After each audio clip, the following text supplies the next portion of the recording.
Good morning, good afternoon, good evening, wherever you are. Welcome to another live show. This is Saro Dog Training.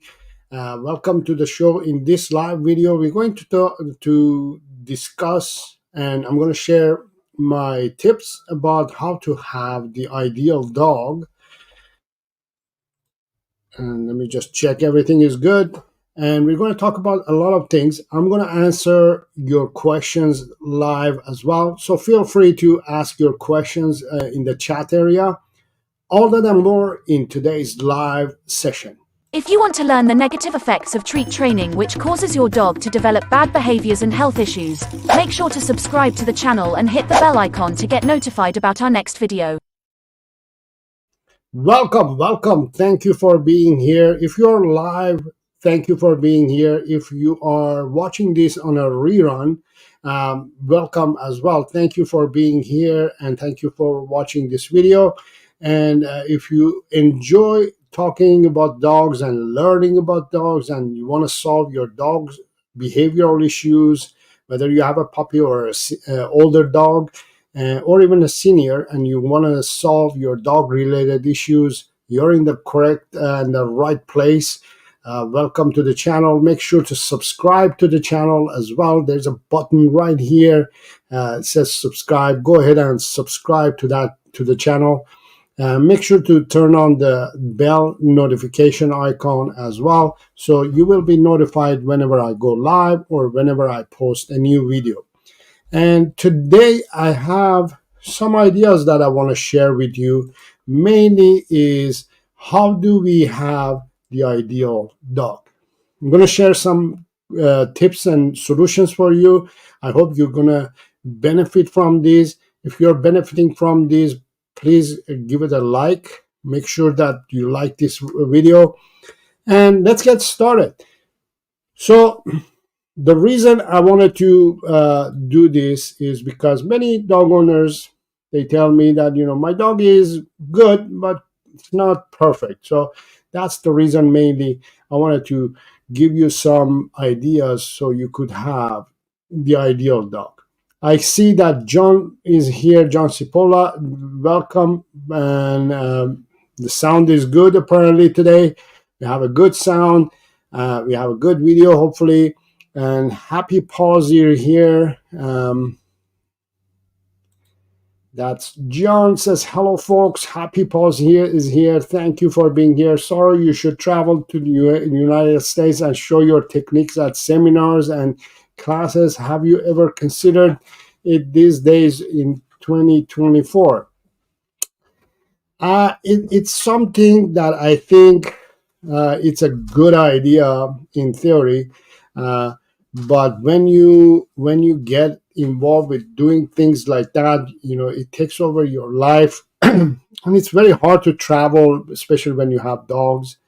I think it's something that in this day and age, seminars are thing of the past. In my opinion, I'm not sure about you, but in my opinion, these are things that are in the past. Nowadays, we have internet, we have YouTube, we have all this technology that we can be in our homes. Simply, I'm in my home office now, and I can share information and do seminars even online. Although I do webinars and seminars. Speaking of seminar and or webinar, I have a webinar that I'm actually doing next week, February 8th, Thursday, February 8th I got surprised. Let me see if I can share that with you guys, actually, since we're talking about that. And then we're going to start talking about dogs and how to have the ideal dog. So let me just share this since we are talking about this. There we go. Here we go. So I have a live session I have a live webinar that I'm doing on Thursday, February 8, 2024 at 12 p.m. Mountain Standard Time, called Mastering Dog Behavior, Practical Techniques for a Happier Dog. If you want to register for this webinar, all you have to do is either go to my website or you can actually on the YouTube page where you are on community tab. If you go to my channel on the community tab, there's a tab that you can click on, and the information would be there, and you can literally register right there. Yeah, and I think one of the troubles that I have when it comes to traveling and doing seminars and webinars and things like that, especially on in person, is one of the things that we're going to talk about today. I'm very excited to share this information with you. So let's talk about those. I'll come back to the answers and questions. Today, I have my wife, Yoko. She's going to help me. She's off camera and she's going to make sure that I don't miss a bit. I don't miss anything. Uh, and she's going to be supporting me off camera. She's not ready to be coming on camera yet. I'm encouraging her to do so, but she's not ready yet. But she's off camera. She's going to help me with everything that we need to talk about, and also answering your questions. So let's talk about first the first thing that you need in order to have the ideal dog. So what is the first thing that you need to have an ideal dog? So the first thing that you need to get started on having an ideal dog is a healthy relationship with your dog. And this is, answering your or today's first question, which was why I don't do seminars or anything like that, is because as someone, I don't have a relationship with those dogs that I bring on stage or work with them. The problem is many dog owners, they don't focus on improving the relationship with their dogs. Everybody says, yes, I have a dog, but do you have a good relationship with your dog? And that's very important. I don't want to say that, yes, you don't have a good relationship with your dog. I know that many dog owners who do have a great relationship with their dogs, but some dog owners, they don't have a great relationship. And we'll figure out why is it that they don't have a great relationship. So the first key in having a great or ideal dog is to have a great relationship with your dog, which is healthy. And the only way that you can have this great relationship with your dog is through doing things and connecting with your dog in a way that is actually builds that connection. So in my system, the system that I use, the thing that it works is play and praise. Now you're going to say, what the hell are you talking about, Sarah? What do you mean relationship and play and praise? Now, most of my students, let's talk about this in first place. Uh, most of my students, when we start working on their dog, the first thing that we have to improve is the relationship with the dog owner, uh, with their dog. And first thing that I teach in my program, which is this live session is brought to you by my program called Perfect Dog Training and Coaching Plan. The first thing that I work on is either building or reinforcing the relationship that the dog and the dog owner have. Especially if you have just gotten a new dog or a new puppy, or you just adopted a new dog, I don't think you have a relationship yet, because it's a new thing. So the first thing that you want to do when it comes to your relationship is for you to figure out, are you able to interact with this dog? Are you able to play with this dog? And play is one of the tools that you can use to build a relationship with your dog. If you can't play or praise your dog, you're not going to be able to build a relationship. Many dog owners, they rely on treats or food to share with their dogs and give it to their dogs, hoping that this dog is going to be more connected to them and build a relationship. But unfortunately, it doesn't help. In many cases, it doesn't help. The only thing that it helps in the beginning is with you actually playing with your dog. And when it comes to, my program itself, um, the first thing, as I said, the first thing that we do is we work on improving the relationship with the dog and the dog owner. And the first thing that I ask the dog owner to do is start playing with their dogs. Start doing things that it seems simple and ineffective, but if you start playing with your dog, with that new dog, that dog is going to say, you know what, I can connect with this dog, with this human. If you are not able to connect with that dog through play, you're not going to be able to build a relationship. So the first key in our path to building an ideal dog is to build a healthy relationship, and that you can do it through play and praise. Now, the next thing that you need is trust. That dog needs to start trusting you, and you need to start trusting that dog. Many dog owners, I know this, they don't trust their dogs. Be honest. I want you to, in the comment area or in the chat area, I want you to write down, be honest, tell me, do you trust your dog 100%? Yes or no? Do you trust your dog 100%? Yes or no? Please take a minute to write down your answers in the chat area. Let me see, what do you say? I will tell you what I feel myself too, right? But I want you to tell me if you trust your dog. So John, for example, says, I trust my dog in the house, not outside.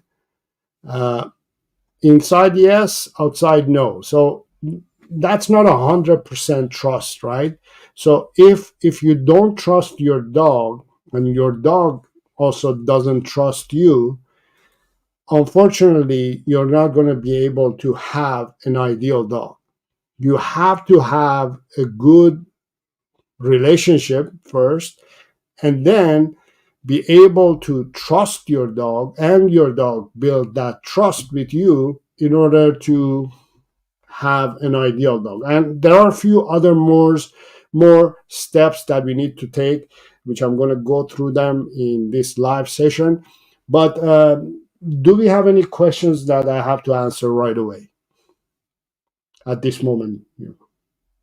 We're checking the Hello, question. everyone. Yoko is here, so she's going to tell me, give me some feedback on There is a question from Gianfranco Mascaiano.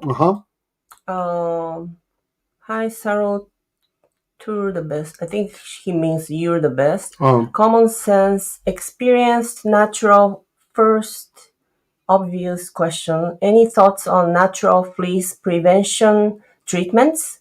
Thank you. All right. Gianfranco. I love that name. Must be Italian, yes. Thank you for being here. Thank you for your question as well. So before we continue our steps into having the ideal dog, we're going to pause for a second and answer this question. In my opinion, I say, when it comes to fleas prevention and natural flea prevention and treatments, flea, ticks, any bug related issue that you have, I think the best thing to do is to understand that dogs naturally, they could prevent themselves from being bothered with those fleas and ticks, if they are, first of all, on the right diet.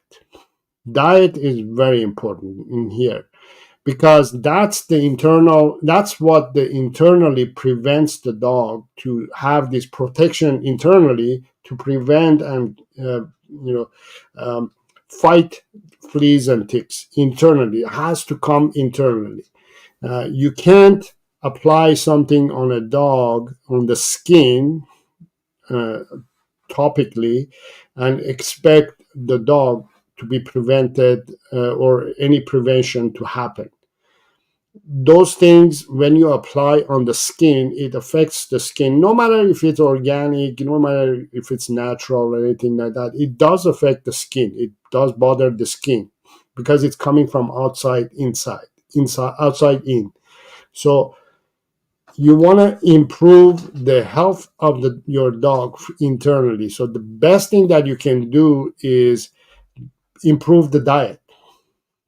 He's on raw food diet. He's on raw food diet. So that's great. Husky. So for those who are not, whose dogs are not on raw diet, make sure that, first of all, the first step is that you have a dog who's on raw diet. Now, Gianfranco, your dog is on raw diet, so you have already prevented, I would say, 80 to 90% already. Naturally, you've done that, right? Now, the second part is you can add garlic, and let me see if I can write this down and show you actually what also is. The other product that I suggest dog owners to use is a product called diatomaceous earth. That's how the spelling is, diatomaceous earth. They say diatomaceous as well. Diatomaceous as well.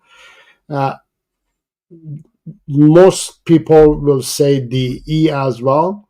So diatomaceous earth is basically what it is a ground up seashells, basically.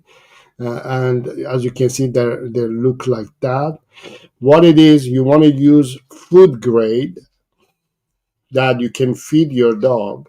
So what you do is you apply, put a little bit of maybe half a teaspoon of this in your dog's daily food, the diet that you're feeding, the raw diet in this case. Depends on the weight. Depending on the weight of the dog, yes. So when we have a 40-pound dog, we have 40-pound dog, so we feed 3/4 teaspoon. 3/4 teaspoon.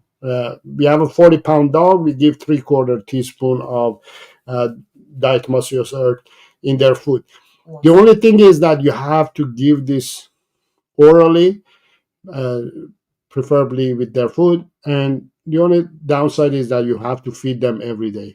Once you do that, what it does, it prevents again, it's another layer of protection internally in the dog. So that would be my suggestion, basically feeding good, clean, fresh, raw diet. Add some garlic. Chopped up garlic, or just a quarter teaspoon. Quarter teaspoon of garlic, and a little bit of 3/4. I don't know, depending on your dog's size, diatomaceous earth. You can order this diatomaceous earth online or wherever you can find them. These are the natural forms of treatments for fleas and ticks. Yeah, we haven't given any. Yeah, we haven't. We never used any chemicals or any flea tick control that you apply to your dog. We never use that. The ones that you apply on the back of the dog. We don't use that. Those are pesticides, and those are chemicals. And just go ahead and share your thoughts.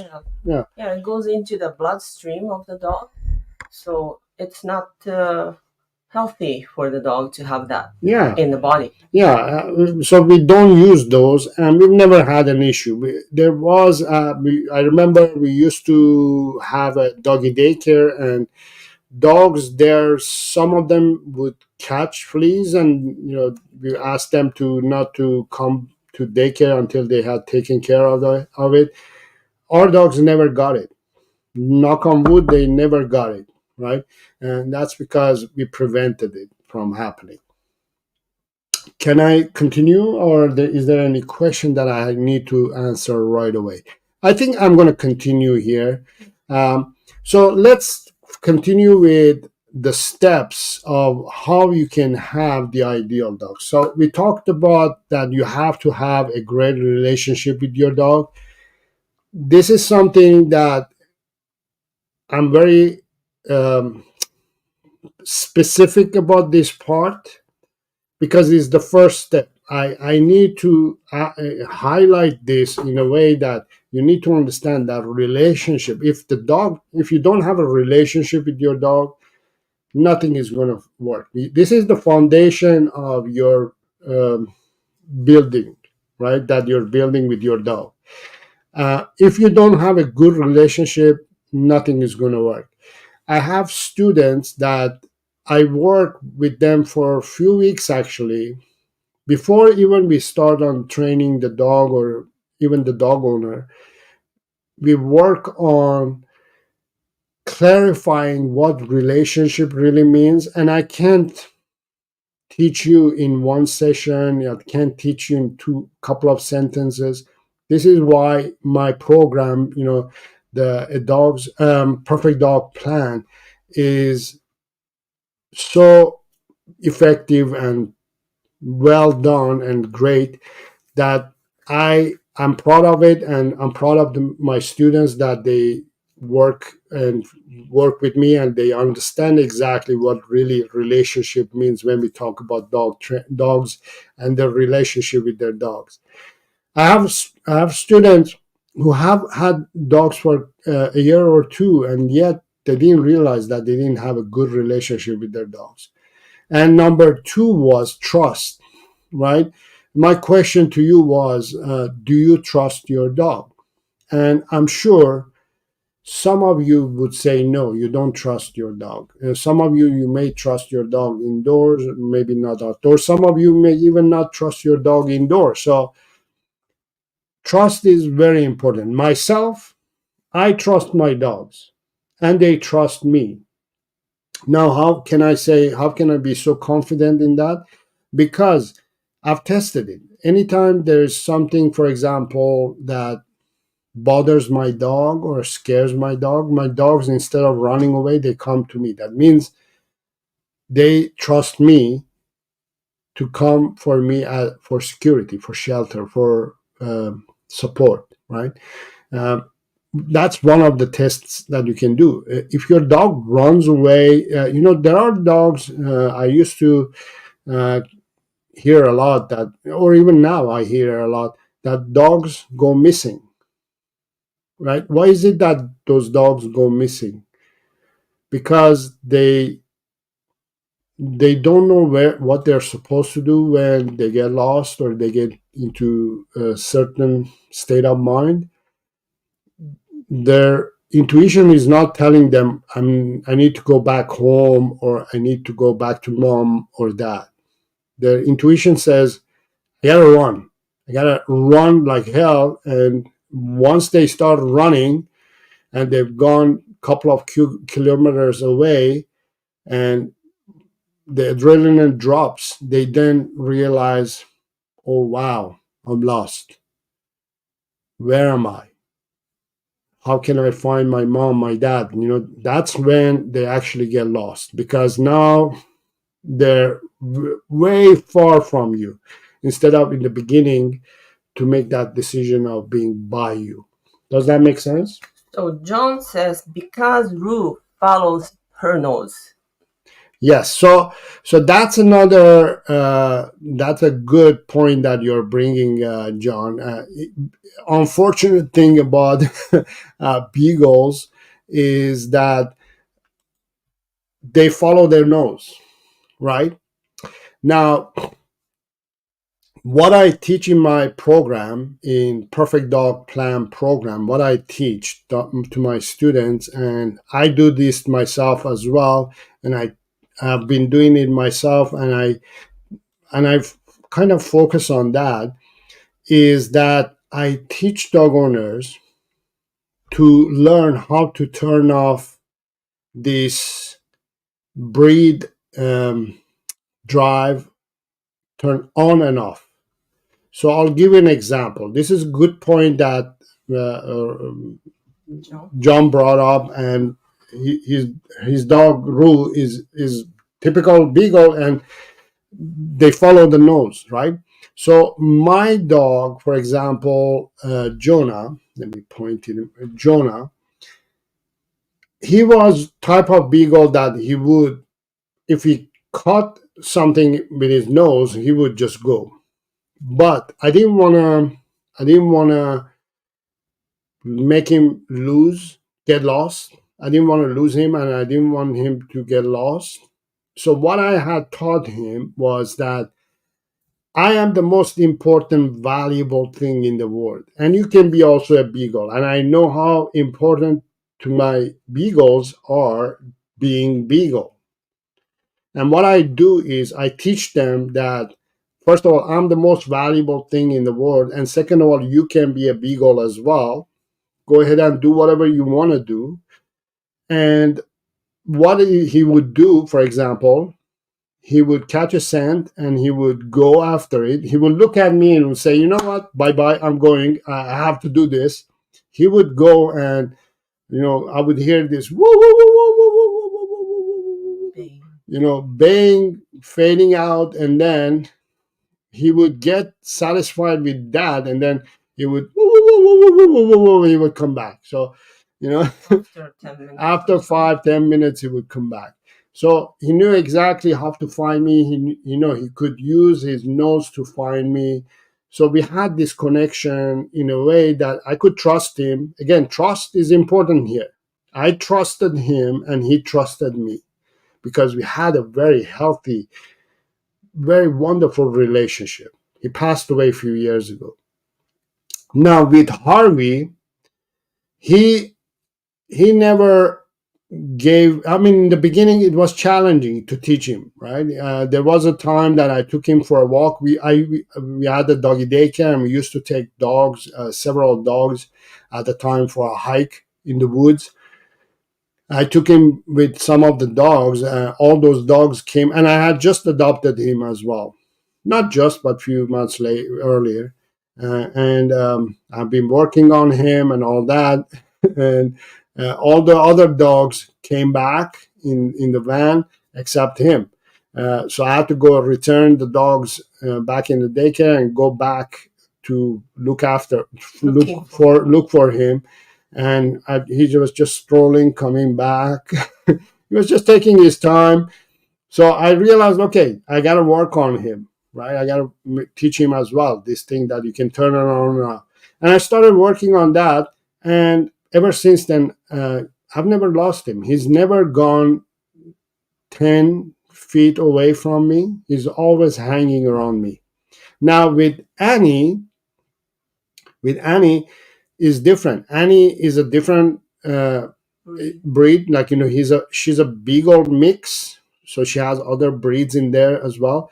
With her, my approach is just focusing on making sure that she's always after me, looking after me. So whenever I off leash her, she runs around me. I don't know if you've seen collies; they herd.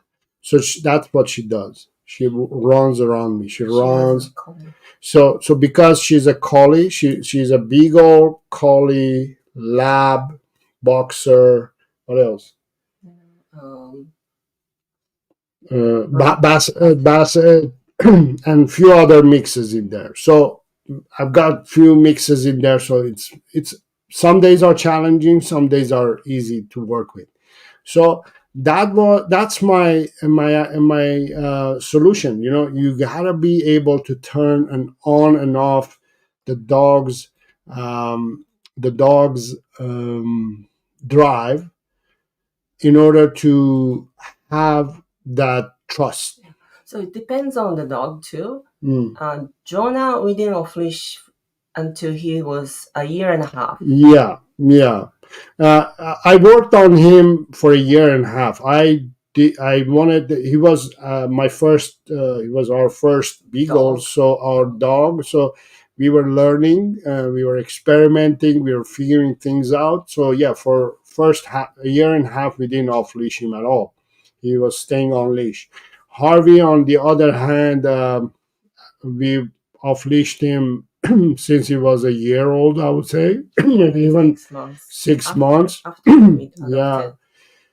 After 6 months or so, we started off leashing him. I mean, it's not that he was perfect. He got he got lost too.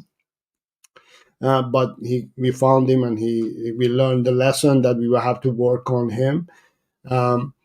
And because of those, lessons that I have learned, I'm being very careful with Annie as well. So I'm not making the same mistakes as I used to. So trust is very important. So John has a question here. Tips on enhancing trust with your dog. Yes, so I'm gonna get there. Yes. So how do we improve the trust? Again, playing games. You're gonna get sick and tired of me saying play and praise. Play and praise are a couple of tools that you have as a freebies that you can use to get your dog to literally fall in love with you, build a relationship, and start trusting you. So I'll give you an example. What does play do when you play with your dog? It's not only fetch. Yeah. And I'm going to play a video on the side so you can kind of understand what I'm saying. So when you play with a dog, the dog says, whenever for example, in this case, Annie says, whenever I bring the ball to him, he picks it up and plays with me. Right? There's no ifs and buts here. There's purity in there, right? We play, and we have a good time, right? Let me see. I'm playing the wrong video, I think, here. So what happens there when you play with your dog? Your dog says, I can kind of trust this human because it's always, there's always fun into it. There's always this routine that, even this, when I'm playing with Harvey, for example, this is a game that I'm playing with Harvey. This, him getting on the table, and me asking him to do this and that. We're still playing game. It's not a fetch game. It's a different game. But what happens is my dog builds trust in me, that he or she is always going to have fun. That's number one. The dog feels that I'm going to have fun with this human. Number two, the dog feels that you are always consistent on the game itself. You're playing your dog's favorite game that it loves to play, and you're consistent, and you're allowing the dog to play its favorite game, and the game is always fun. So there again, the dog feels that it can build trust with you. Number three is, I always have fun with my dogs, so they never feel a lot of negative energy coming out from me. I never yell at my dogs. I never hit my dog. I never get physical with my dogs. I never cause them pain or suffering or anything like that. So they always feel that they're safe around me. They feel that they can build trust with this human so they can also feel safe and secure around me. So there are lots of things that play and praise does um, when you play with your dog. It builds trust as well. So builds trust, builds a relationship so far, right? And the next thing it does, it builds connection, right? It builds connection because now you are learning how your dog moves, how your dog's moods are, what your dog's moods are, what your dog's likes and dislikes are, and you're starting to connect with your dog. So the dog also starts connecting with you because, as you can see, for example, in here, Harvey is connecting with me, right? He's saying, I can actually pay attention to this human, right? And that connection is the key again to building that trust and relationship. So the next thing is connection. Now, the next thing that you need is communication. Now we have worked on relationship. We build a good relationship using play and praise. We build trust. We have built a little bit of connection with our dogs. Now we need to build communication. So the way you build communication is through play and praise as well, right? How do you do that? So let's see if I'm going to be able to explain in this video. Time just to get your dog to get on and off the table without using treats or food. Just help your dog to get on the table without any tools, any treats, force, or domination. Okay? Just motivate your dog to do it without any food or treats. So the next level would be we're going to ask our dog to sit and stay on the ground, and then we're going to ask our dog to get on the table and sit and stay on the table. Harvey, sit. So let me pause here, explain here. So communication. So I'm working on building communication, right? So I'm teaching my dog to sit and stay, and now that my dog has learned sit and stay, we are starting to communicate, right? Now I can communicate even more and maybe even better. How? We're going to continue on training. Stay. Harvey, table, sit, stay.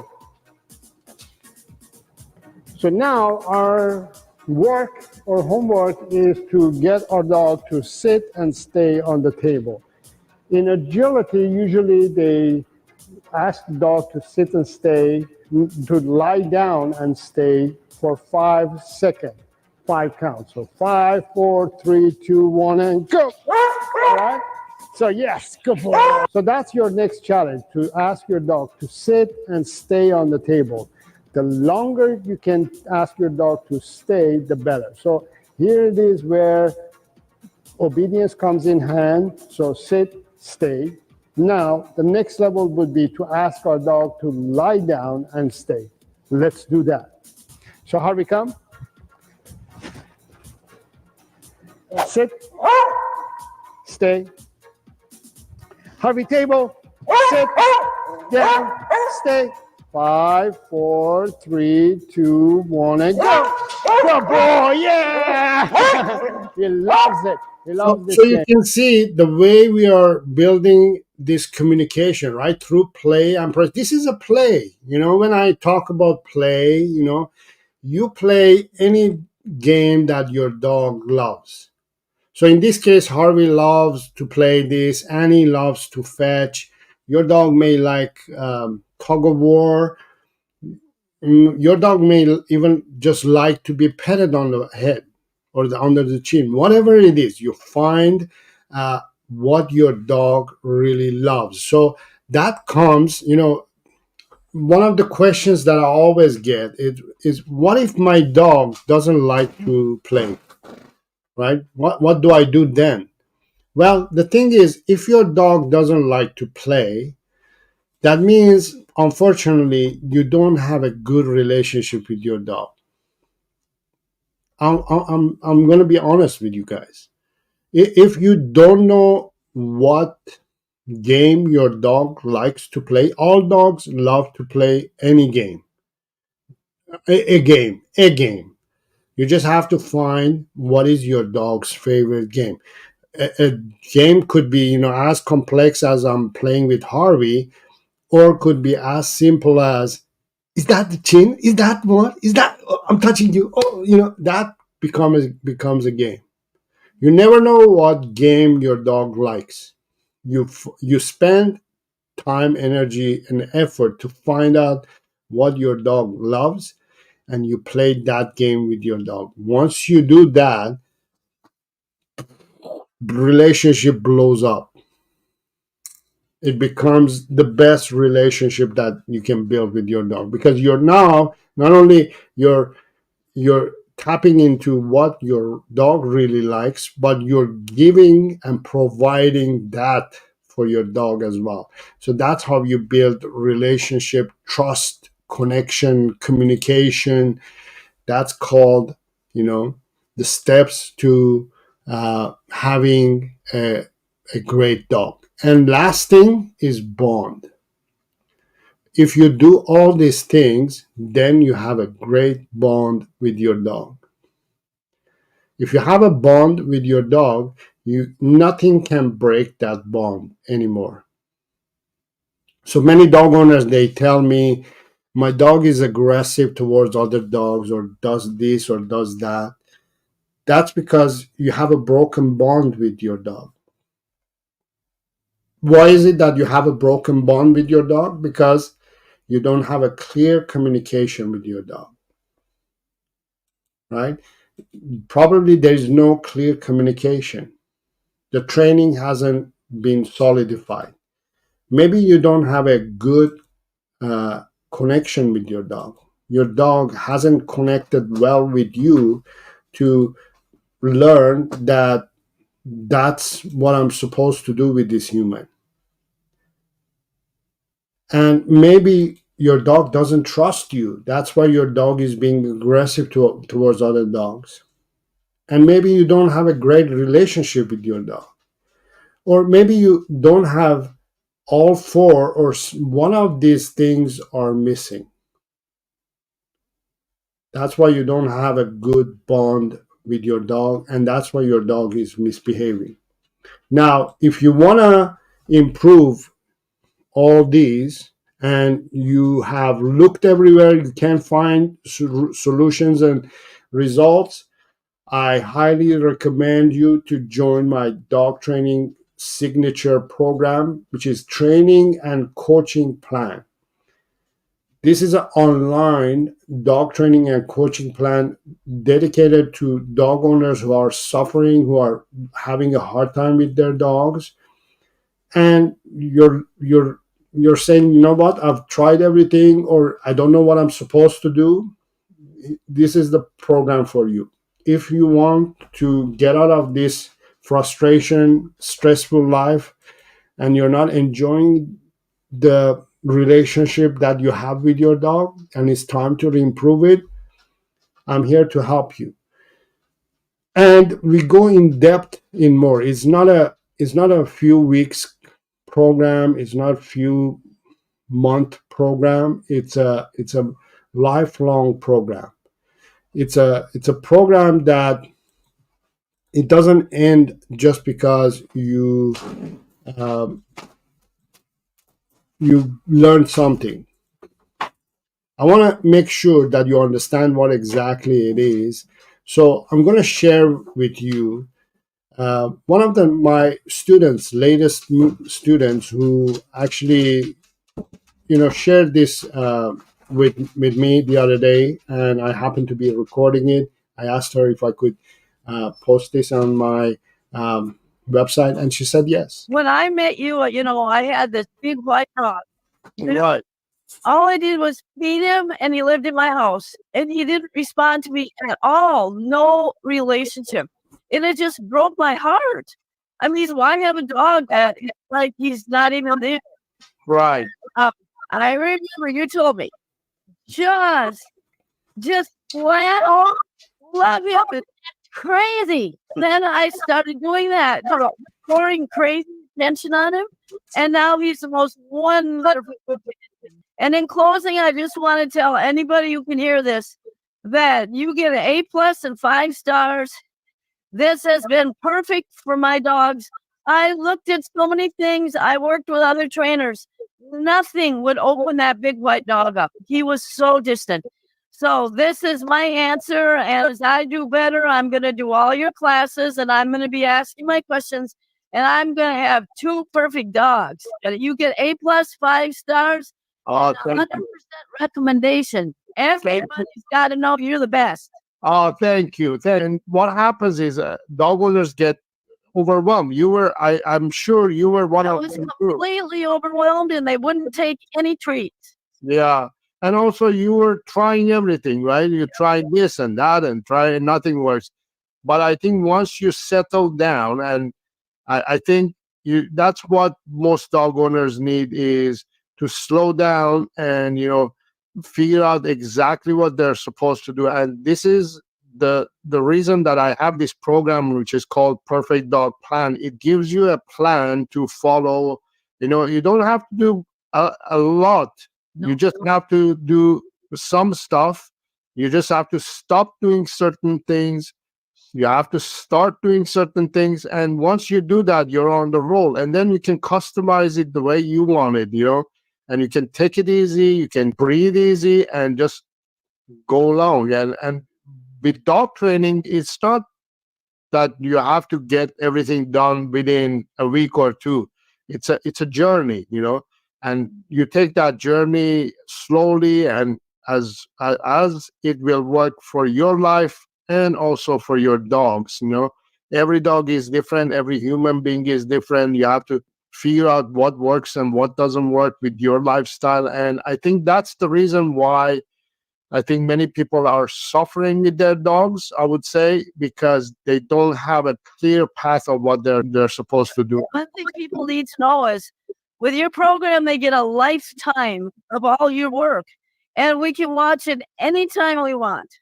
Exactly. So at our age, anytime we want. But you've started it. You've started, changing certain things, and you can see, you can feel, and you can experience the difference that you have made in your life with your dogs. I'm very appreciative and very excited and happy for you as well. Thank you very much. I want to be your biggest cheerleader.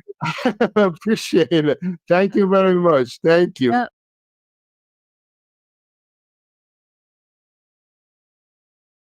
Isn't that heartwarming and touching?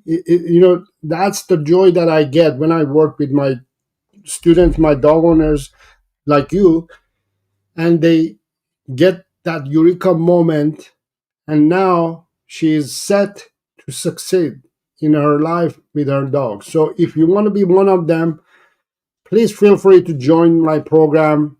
There are few spots available. I don't take many students because I don't want to get myself overwhelmed with students, and also I don't want you to get overwhelmed because then I don't have time for you. But I have few spots available. All you have to do is go to my website, or the link is in the description of this video, where we set up a video call. I talk to you, you talk to me to figure out if this is the right program for you or not. The calendar is open now, and you can set a video call with me and figure out if we can work together. I hope you will be the next success in my story and in your own journey with your dog. So let's get to some other questions that it's coming.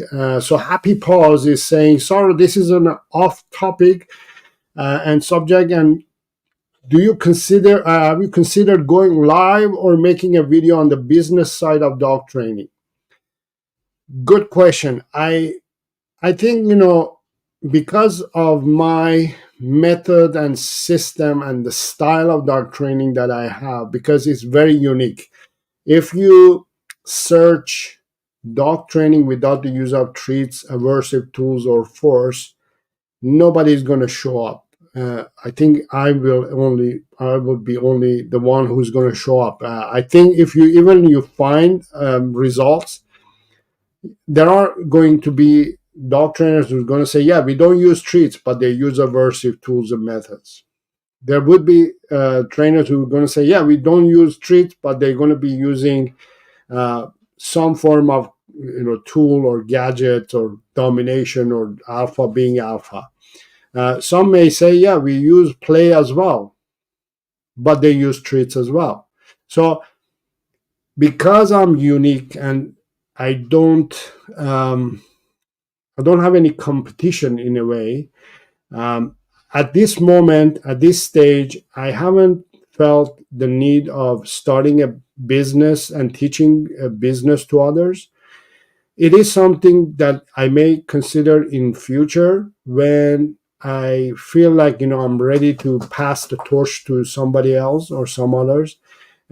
If you are still following me in the future and you want to join and be a dog trainer like me, you're welcome to get involved, but not at the moment. Where do I go next? Joanne Hush.